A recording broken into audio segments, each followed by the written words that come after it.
नमस्कार, आर्य न्यूज देख रहे हैं आप। मैं हूं आपके साथ पल्लवी सिंह। खबरों का सिलसिला शुरू करेंगे छत्तीसगढ़ से, जहां मुख्यमंत्री भूपेश बघेल ने पूर्व सीएम रमन सिंह के इनकम टैक्स छापों को लेकर दिए गए बयान को लेकर तंज कस दिया है। एक सवाल के जवाब में मुख्यमंत्री बघेल ने कहा कि रमन सिंह कुछ भी बोलते रहते हैं। एक दिन पहले ही पूर्व मुख्यमंत्री रमन सिंह ने कहा था कि 30 जून को छत्तीसगढ़ में कुछ शहरों में पड़े आयकर छापे के करोड़ों के अवैध लेन देन के सबूत मिले हैं और 9 करोड़ नकदी के साथ साथ ज्वेलरी भी जब्त की गई। अपने 3 दिवसीय दौरे के बाद बुधवार को बिलासपुर रवाना होने से पहले एयरपोर्ट पर मुख्यमंत्री भूपेश बघेल ने मीडिया से बातचीत की। इस बीच अमरकंटक से लौटे मुख्यमंत्री ने कहा है कि गौरौला पेड्रा मरवाही के तरह से पूरे प्रदेश में बारिश हो रही है और मैंने मां नर्मदा और भगवान शिव से यही प्रार्थना की है।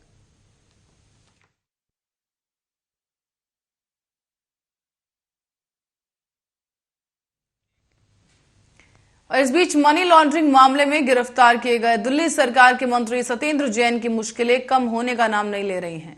उन्हें कैबिनेट से हटाने की मांग को लेकर दिल्ली हाई कोर्ट में एक जनहित याचिका दायर की गई।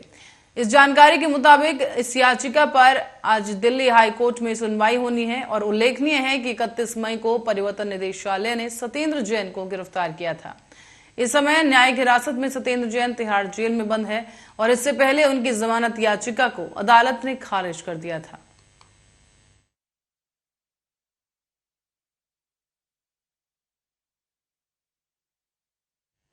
रुक करेंगे अलीगढ़ का, जहां करीब प्रदर्शन करने का मामला सामने आया। आपको बता दें कि गलियों में फेरी लगाने वाले सड़कों पर सैकड़ों लोग अलीगढ़ सांसद सतीश गौतम के आवास पहुंचे और वहां जाकर इन लोगों ने जमकर हंगामा किया है। फेरी लगाने वाले प्रदर्शनकारियों का आरोप है कि उन्हें पुलिस परेशान करती है और तमाम तरह के सवाल पूछते हैं और पूछताछ की जाती है, क्योंकि वो लोग गांव गलियों में जाकर फेरी लगाकर राशन वाला चावल और घर घर से खरीदते हैं। क्योंकि राशन से मिलने वाला चावल खाने योग्य नहीं होता, इसलिए राशन कार्ड धारक उस चावल को कुछ गुनी कीमत पर फेरी और मुर्गी पालने वालों को बेच दिया करते हैं।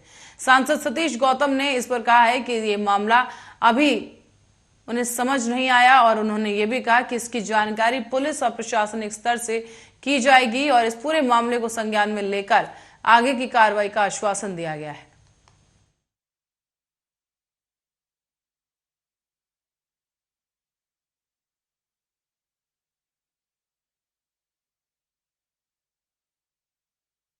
ये लोग हैं मजदूर किस्म के आदमी है। विक्की और इसमें पीछे हो यार, मोहल्ला मोहल्ला गली मोहल्लों में ये फेरी करते हैं। राशन का जो बिकने जो निःशुल्क बैठने वाला चावल है, जनता खा नहीं रही है और ये फेरी लगा के मोहल्लों में से गलियों में से इकट्ठा करते हैं, जिससे कि चक्की वालों को मजदूर और क्या नाम है परचुनी वालों को मंडियों में बेच देते हैं, जिससे उनका पेट पालन नहीं, बच्चों का पेट पालन हो रहा है। इनका कहना यह है कि जैसे हम फेरी कर रहे हैं और पुलिस वाला पकड़ लेता है, पत्रकार पकड़ लेते हैं और इनकी जेबों में जो पैसे रखे होते हैं उनको भी छीन लेते हैं और बंद। ये बिक्की पर बेचारे गांव-गांव जाकर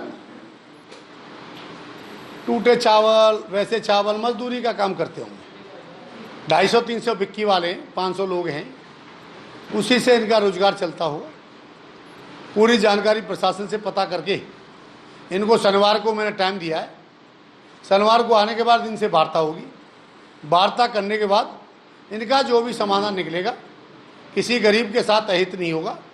ये योगी की सरकार है, गरीबों के साथ खड़ी है और ये पूरा इनको विश्वास दिलाया है कि आपके साथ न्याय होगा। ये समझ में नहीं आ रहा, मुझे स्वयं नहीं पता, इसीलिए प्रशासन से पता करूंगा कि ये 300-400 बिक्की आपके सामने, कुछ न कुछ तो है रीजन। क्या रीजन है, क्या वजह है, ये इतने लोग एकत्र हो गए हैं, इनकी जानकारी प्राप्त करें। और इस बीच अजमेर दरगाह कमेटी के सचिव सरवर चिश्ती और सलमान चिश्ती के भड़काऊ बयान को लेकर देश भर के साधु संतों में काफी आक्रोश देखने को मिल रहा है। अमेठी सगरा आश्रम के पीठाधीश्वर मौनी महाराज ने अजमेर दरगाह कमेटी के मौलानाओं के भड़काऊ वीडियो को लेकर कड़ा एतराज जताया। मौनी महाराज ने देश भर के हिंदुओं और सनातन संस्कृति को मानने वालों से दरगाहों और मस्जिद पर जाने से बचने की नसीहत भी दे डाली है। मौनी महाराज ने कहा कि जहां हिंदुओं के सर तन से जुदा होने का ऐलान किया जा रहा है, ऐसी जगहों पर हिंदुओं को नहीं जाना चाहिए।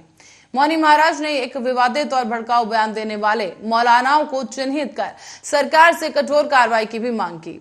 मौनी महाराज ने कहा है कि ये देश सभी धर्म और संप्रदाय के लोगों का सम्मान करता है, लेकिन मस्जिदों और दरगाहों के मौलानाओं के भड़काऊ बयान आने के बाद ये साफ हो गया है कि अमन और शांति की बात करने वाले लोग ही देश की एकता और अखंडता को चोट पहुंचा रहे हैं। मौनी महाराज ने कहा है कि सरकार को ऐसे बयानों को संज्ञान में लेकर समय रहते ऐसे लोगों पर कठोर कार्रवाई करनी चाहिए। पैदा करते हैं। यह सब जो दुखद घटनाएं हो रही हैं, इसको देखते हुए अब विचार करने की आवश्यकता है।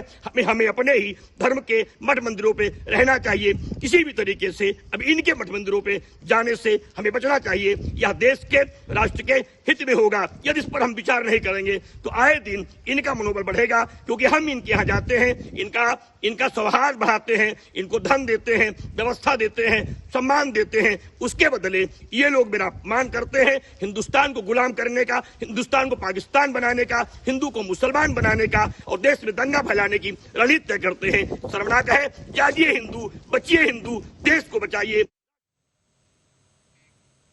और खबर अब फतेहपुर से है, जहां फतेहपुर पुलिस अधीक्षक कार्यालय में अपर पुलिस महानिदेशक प्रयागराज और जोन प्रयागराज प्रेम प्रकाश के द्वारा पुलिस अधीक्षक कार्यालय में एक निरीक्षण किया गया है। साथ ही साथ आगंतुक रजिस्टर को चेक किया गया और आवश्यक दिशा निर्देश भी जारी किए गए। इसके बाद आम पब्लिक की सुनवाई की गई है।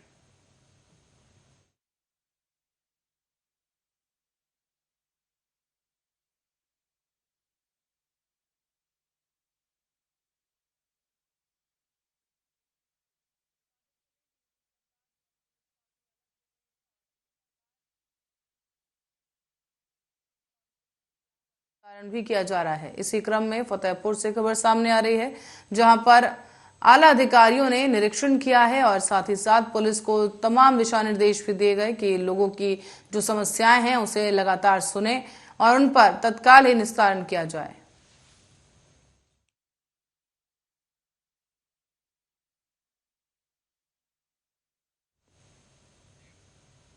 और इस बीच खबर प्रयागराज से है, जहां पर्यावरण को बचाए रखने के लिए सरकार द्वारा चलाए जा रहे वृक्षारोपण जन आंदोलन 2022 कार्यक्रम के तहत बृहस्पतिवार को हंडिया के लाल बहादुर शास्त्री राजकीय आयुर्वेदिक महाविद्यालय में प्रधानाचार्य प्रोफेसर अवधेश कुमार सिंह के नेतृत्व में विद्यालय परिसर के अंदर ही 150 पौधों का वृक्षारोपण किया गया। वृक्षारोपण के दौरान प्रधानाचार्य प्रोफेसर अवधेश कुमार सिंह ने कॉलेज परिसर में उत्साहपूर्वक वृक्षारोपण कर रहा है। आपको बता दें, वृक्षारोपण करते हुए वहां उपस्थित तमाम अध्यापकों और छात्राओं को पर्यावरण संरक्षण में वृक्षों की महत्वता के बारे में पूरी तरह से समझाया गया और यही समझाते हुए ज्यादा से ज्यादा वृक्ष लगाने के लिए सबको प्रेरित भी किया गया है। तस्वीरें भी आपको दिखा दें, यहाँ पर ये तमाम लोग वृक्षारोपण कर रहे हैं। साथ ही साथ आपको ये भी बता दें कि योगी सरकार ने साफ तौर पर एक लक्ष्य तय किया है, एक लक्ष्य निर्धारित किया है, जिसके तहत उत्तर प्रदेश में वृक्ष लगाए जाएंगे और इसी क्रम में ये हमारे देश को पर्यावरण के वृक्षारोपण पर्यावरण के लिए बहुत ही अति आवश्यक है। आज जो हमारा जो है देश गर्त में जा रहा है, सबसे इसका कारण है पर्यावरण। अगर वृक्ष हम लगाएंगे तो पर्यावरण का सुधार बहुत तेजी से होगा, हर चीज़ में विकास होगा। इसलिए जो है वृक्षारोपण सब लोगों को संकल्प लेना चाहिए और वृक्षारोपण करना चाहिए। आज आप लोग यहाँ पे कितने वृक्षों का वृक्षारोपण? आज यहाँ पे लगभग 150 वृक्षों का जो है वृक्षारोपण किया है। जी, आपका। और इस बीच रायबरेली से खबर सामने आ रही है। ये खबर हैरान कर देने वाली है, क्योंकि डीजे बजाने को लेकर बारात में ही लोगों के बीच मार पिटाई हो गई। बताया जा रहा है कि बारात में दबंगों ने जमकर उत्पात मचाया और इन तमाम दबंगों ने बारातियों के साथ साथ दूल्हा और दुल्हन के परिजनों को भी जमकर पीटा है। दबंगों ने ये आतंक फैलाया है और दबंगों के आतंक से बारात में अफरा तफरी मच गई। दबंगों के हमले की वजह से लड़की पक्ष और वर पक्ष कई लोग ऐसे हैं जो गंभीर रूप से घायल हुए हैं। आनन फानन में स्थानीय लोगों ने पुलिस को भी इस पूरी घटना की सूचना दी और मौके पर पहुंची पुलिस ने आरोपियों की तलाश शुरू कर दी है। ये पूरा मामला रायबरेली के गुरबख्शगंज थाना क्षेत्र के बसीगवा गांव का बताया गया है।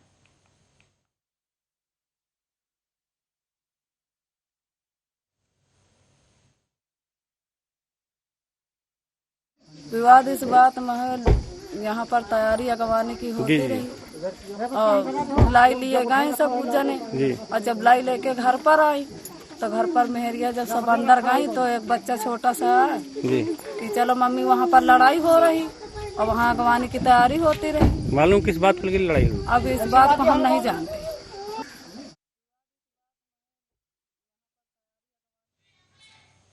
और इस बीच 7 जुलाई 1973 को उत्तर प्रदेश के मेरठ शहर में मशहूर गायक कैलाश खेर का जन्म हुआ। कैलाश खेर को एक तरह से संगीत विरासत मिली है और कैलाश खेर के पिता मेहर सिंह खेर गांव में पूजा पाठ करवाते थे और मंदिरों में वो भजन भी गाया करते थे। कहते हैं कि कैलाश खेर ने 4 साल की उम्र से ही गाना गाना शुरू कर दिया है और आज कैलाश खेर अपना जन्मदिन मना रहे हैं। आपको बता दें कैलाश खेर के इस जन्मदिन पर आपको बताते चलें कैलाश खेर ने किस तरीके से अपने जीवन का सफर तय किया है। आपको बता दें कि अपनी मीठी आवाज से सबको खुश कर देने वाले कैलाश खेर ने जब गायकी में ही करियर बनाने का फैसला किया तो परिवार ने साथ नहीं दिया, लेकिन जुनून ऐसा है कि संगीत के लिए मात्र 14 साल की उम्र में उन्होंने अपना घर छोड़ दिया। कैलाश खेर घर छोड़कर लोक संगीत के बारे में जानकारी इकट्ठा करने लगे और सीखने लगे। कैलाश के सामने जब रोजी रोटी की समस्या आई तो बच्चों को संगीत सिखाया और कुछ पैसे कमाए। तमाम दिक्कतों के साथ दिल्ली यूनिवर्सिटी में उन्होंने अपनी पढ़ाई पूरी की और साल 2001 में अपनी किस्मत आजमाने के लिए वो माया नगरी की ओर रुक कर गए और उसके बाद कैलाश खेर ने मानो पीछे पलट कर नहीं देखा।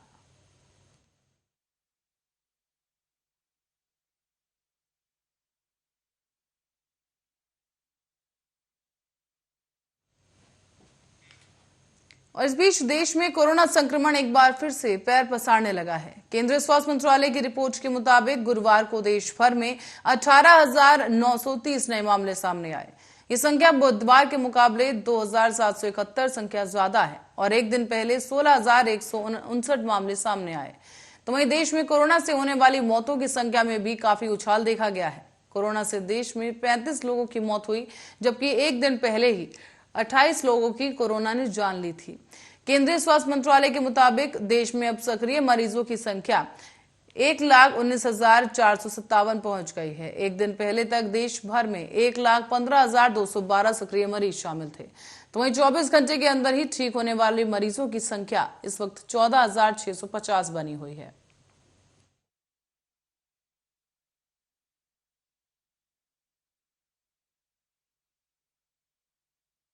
आपको बताते चले कि कोरोना संक्रमण के चलते लगातार प्रशासन भी अब अलर्ट मोड पर नजर आ रहा है, क्योंकि कोरोना की रफ्तार थमने के बाद एक बार फिर से कोरोना संक्रमण के मामलों में बढ़ोतरी देखी जा रही है। इसी बीच आपको बता दें कि जो मृत्यु दर है उसमें कुछ खासा उछाल नहीं देखने को मिला है, लेकिन उसके बावजूद जो सक्रिय मामलों की संख्या है उसमें इजाफा जरूर आ रहा है। हालांकि लोगों की जो स्थिति है वो गंभीर नहीं है, लोग घर में रहकर भी ठीक हो रहे हैं, स्वस्थ हो रहे हैं। और इसी बीच जो रिपोर्ट सामने आई है उसके अनुसार सक्रिय मामलों में आज बढ़ोतरी हुई है और इसी के तहत अब लोगों से एक बार फिर से मास्क लगाने और तमाम कोरोना काल से जुड़ी सावधानियों को बरतने की अपील की जा रही है। हालांकि इस वक्त देश भर में 18,930 सक्रिय मामले इस वक्त सामने आए हैं। और इस बीच चरणलाल चौराहे के पास 4 तारीख को रोहित सिंह नाम के शख्स की गोली मारकर हत्या कर दी गई। इस हत्या की घटना को अंजाम दिया गया और अब इस घटना का बड़ा खुलासा भी पुलिस की तरफ से कर दिया गया है। बताया जा रहा है कि इस घटना में 4 आरोपी शामिल थे, जिसमें से एक वांछित अभियुक्त दिनेश कुमार पासवान उर्फ मुन्ना को कोतवाली पुलिस ने गिरफ्तार कर लिया है। गिरफ्तार किए गए इस आरोपी को दुर्गाबाड़ी रोड के गंगेज होटल के रहने वाला बताया गया और पुलिस इस गिरफ्तार आरोपी को न्यायिक रिमांड में लेने के लिए न्यायालय के सामने पेश कर चुकी है। पुलिस लाइन के सभागार में एक प्रेस वार्ता के दौरान पुलिस अधीक्षक ने ये जानकारी दी और बताया कि इस घटना में करीब 4 आरोपी शामिल थे, जिनमें से एक की गिरफ्तारी हो चुकी है। पुलिस ने एक को गिरफ्तार किया और 3 आरोपियों की गिरफ्तारी के लिए इस वक्त टीमें लगा दी गई हैं। जल्द ही उन्हें भी गिरफ्तार कर लिया जाएगा। बताया जा रहा है कि इस घटना में शामिल सभी लोग आपस में दोस्त हैं और प्रॉपर्टी डीलिंग का ये काम किया करते थे। महज 4,30,000 रुपए के लेन देन को लेकर रोहित सिंह और काजल मिश्रा के बीच एक विवाद शुरू हुआ। इसी विवाद के चलते 3 दोस्तों ने रोहित सिंह को दावत खाने के लिए पहले बुलाया और वहीं पर गोली मारकर उसकी हत्या कर दी। बताया जा रहा है कि मृतक रोहित सिंह दरोगा का बेटा है और इस पूरे मामले को लेकर अब गहराई के साथ छानबीन की जा रही है। जनपद गोरखपुर में अपराध एवं अपराधियों पर पूर्णतः अंकुश लगाने के क्रम में कल रात्रि को सूचना मिली कि एक अभियुक्त जो कि हत्या का अभियुक्त है और भाग रहा है, उसको थाना कोतवाली द्वारा गिरफ्तार किया गया है। घटना होने के 24 घंटे के अंतर विदिन 24 आवर्स उस अभियुक्त को गिरफ्तार कर लिया गया है। ये घटना 4 तारीख की शाम को 11:30 बजे की है, जब 4 दोस्त अपने एक शैलेंद्र यादव के घर के बाहर बैठ के पार्टी कर रहे थे। उसी पार्टी के बीच में काजन मिश्रा नाम के व्यक्ति द्वारा रोहित सिंह नामक दोस्त को सीने में गोली मारी, उसकी वजह से वो घायल हो गया। घायल होने के बाद इसको BRD मेडिकल कॉलेज रेफ़र किया गया, यहाँ से लखनऊ रेफ़र किया। रास्ते में उसकी अगले दिन 5 तारीख को सुबह को 9 बजे उसकी मृत्यु हो गई। थाना कोतवाली में 302 का मुकदमा दर्ज हुआ एवं 4 नामजद अभियुक्तों के खिलाफ तहरीर दी गई थी। उनमें से एक व्यक्ति जिसको अभी दिनेश कुमार पासवान और मुन्ना, जिसको थाना पुलिस। और इस बीच उत्तर प्रदेश के लोक निर्माण मंत्री जितिन प्रसाद कलेक्ट्रेट स्थित PWD गेस्ट हाउस पहुंचे। यहां उन्होंने जनपद की 5 बड़ी विकास परियोजनाओं को लोकार्पण किया। साथ ही साथ उन्होंने मथुरा की एक-एक सड़क के निर्माण कराए जाने की बात कही है। उन्होंने विकास कार्य अधिकारियों को ईमानदारी और निष्ठा के साथ काम करने के भी निर्देश दिए। साथ ही साथ मौके पर जिलाध्यक्ष मीरा शर्मा, बलदेव विधायक पूरन प्रकाश, मांट विधायक राजेश चौधरी और मथुरा वृंदावन के महापौर गोवर्धन विधायक भी इस कार्यक्रम में उपस्थित रहे। मथुरा जनपद में करीब 100 करोड़ से ऊपर की सड़कें और रेलवे ओवरब्रिज का लोकार्पण करने का, और साथ ही साथ जो विभिन्न परियोजनाएं लोक निर्माण विभाग की चल रही हैं वो जनप्रतिनिधियों के साथ, कार्यकर्ताओं के साथ और हमारे विभाग के अधिकारियों के साथ बैठ के गहन समीक्षा की जाएगी। एक एक सड़क, एक एक प्रोजेक्ट सेतु निगम का या निर्माण निगम का, उस पर विस्तार से समीक्षा करके उनकी प्रगति, उसके बारे में जानकारी लेके आगे की रूपरेखा तैयार की जाएगी। और अभी मैं ये कह सकता हूँ कि मथुरा जनपद के लिए प्रदेश सरकार, केंद्र सरकार खास महत्व और लगाव रखती है और यहाँ धन की कोई कमी नहीं आने देंगे। इस जनपद की जनता के सेवा के लिए हम लोगों का सौभाग्य समझते हैं कि वो अवसर मिला है। तो वर्ल्ड। और इसी खबर के साथ ही बुलेटिन में फिलहाल के लिए इतना ही। आप बने रहे हमारे साथ, देखते रहे आर्या न्यूज।